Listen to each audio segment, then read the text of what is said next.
welcome back to another season of College Eats at Syracuse University. I'm Emma. And I'm Jill. And we are here at Emmi Farms in Baldwinsville. We are so excited to show you everything they have to offer here. We get to chat with Tony, one of the partners of this homegrown business and farm stand. It's super exciting, and then we're gonna buy some of the produce, bring it back, and cook something up for you guys in our College Eats kitchen. So we're super excited to take you with us. So let's go inside and check it out.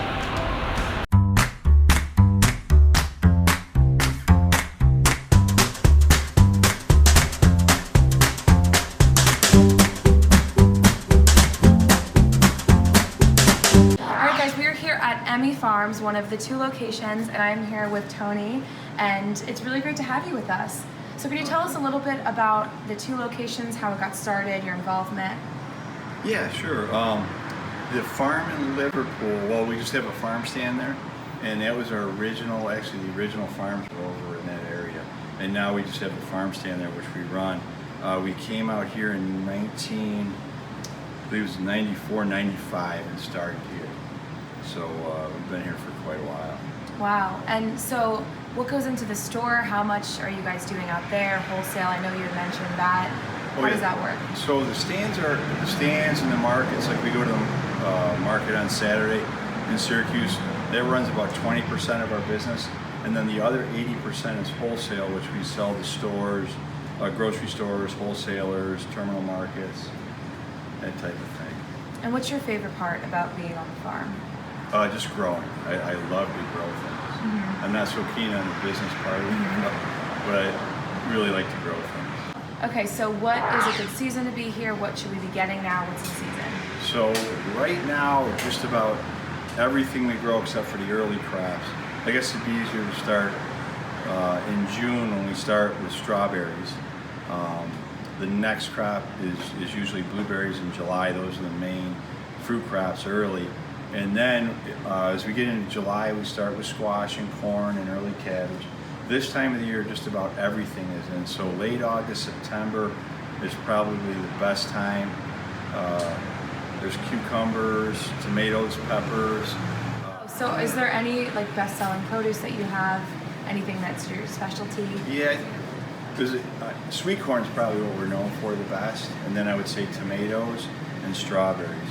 But I know sweet corn went back with my grandfather and my father. It was very popular. And that's how my grandfather built the business, with the sweet corn. You had mentioned pick your own. Do you guys do apples, strawberries, all of that? Oh yeah, we do. So we start with pick your own in June with strawberries, then July and August with blueberries, and then we do apples in the fall.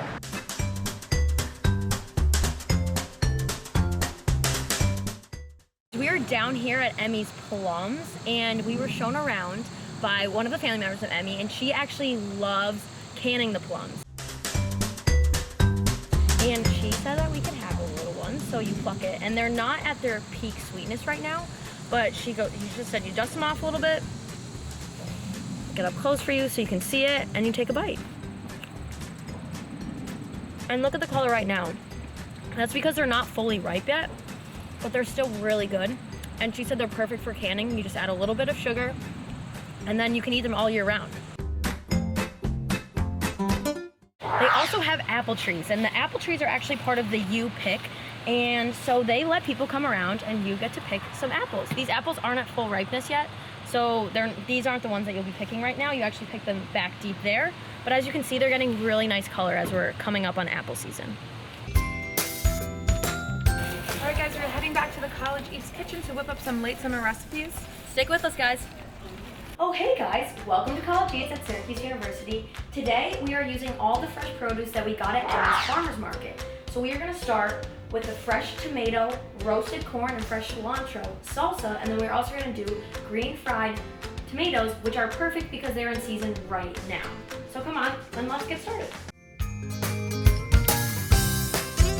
So I've already chopped up the tomatoes, and then we roasted the corn, which is actually pretty cool because you would think you would need a grill, but you actually don't. You can use, if you have a gas stove, you can put the corn over the gas stove and just hold it. I wouldn't recommend with your hands because you're burning yourself, but you can just roast it over there, or you could roast it in the oven for 25 minutes at 350 degrees. So once you roast the corn, we're gonna put it in this nice bowl, and if you see, we have a little easy tip. If you put a shallow bowl a shallow cup in another bowl, you can cut the corn over top. Just like that. And then it stabilizes the corn.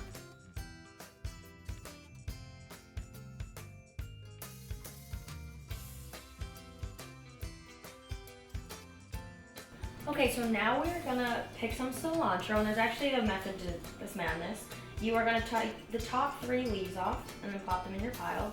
And then you actually wanna pull the root out, and you wanna grab the other 2 leaves. And then it's recommended that you can put this little stem in because there's actually a lot of flavor in here. So we're just gonna do that with a few, and we have a nice pile. And then you're gonna wanna chop up your cilantro so it can go in the salsa. Scoop it all into the bowl with our corn. This is our cilantro and our tomato. And we cut up 1 ripe tomato, and it depends on how much tomato you want in it or how big of a salsa party you want to have. But we actually have 1 more ingredient, which is going to help us cap off the summer, and it's a nice fresh summer fruit. So the surprise summer fruit is a peach, which goes perfect with salsa because we all love peach salsa. So we're going to cut up the peach, and then we're going to add some onion, black beans, a little bit of salt, and squeeze some lemon juice over top.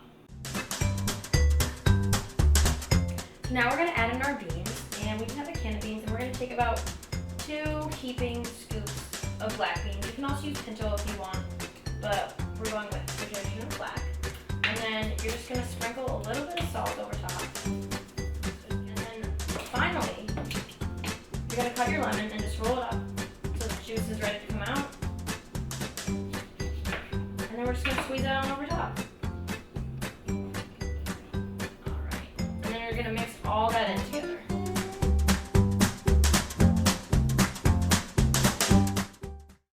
Hey guys, now we're doing the green fried tomatoes that we picked from Emmi's farm. And it's perfect because green fried tomatoes are right at their peak ripeness at this point in the season.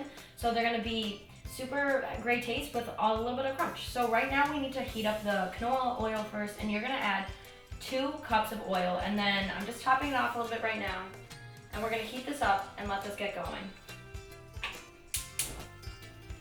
Now obviously with oil you need to be careful and don't let it get too hot and jump out of the pan, and you need to be aware. So make sure if you're cooking with friends, you let them know that there's some oil on the stove.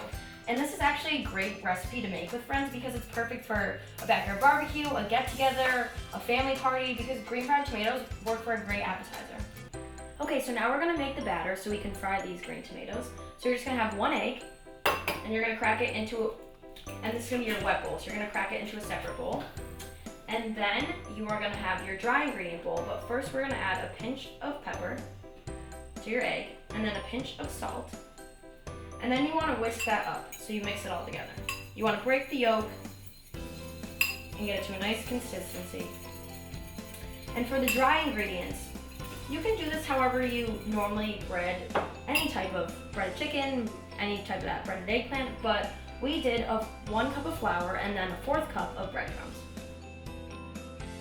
Okay, so now that we have everything put in our 2 bowls, we are gonna dredge the green tomatoes right through. So I'm gonna actually use 2 hands for this because I don't want to cross-contaminate the eggs with the flour. So I'm gonna start with my right, I'm gonna dip it around, and I'm gonna coat it completely with the egg mixture. And then I'm gonna transfer to my left, and I'm gonna dip it in the flour. And then we're just gonna put it on a plate right now while we set them up. So that way all the tomatoes go into the pan at the same time. Okay guys, here is the fun part. So after we dredge our green tomatoes through, we're now gonna put them in the fryer.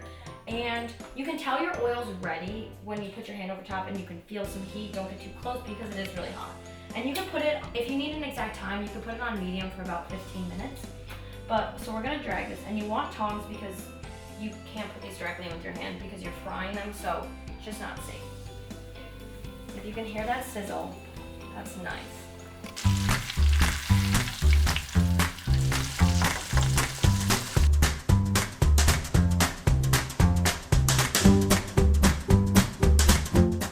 So I pulled out our green fried tomatoes, and you kind of just wait until they're golden and crispy enough. I'd say around 3 to 4 minutes possibly, maybe 1.5 to 2 on each side. And it's up to your own standard of the crispiness that you want.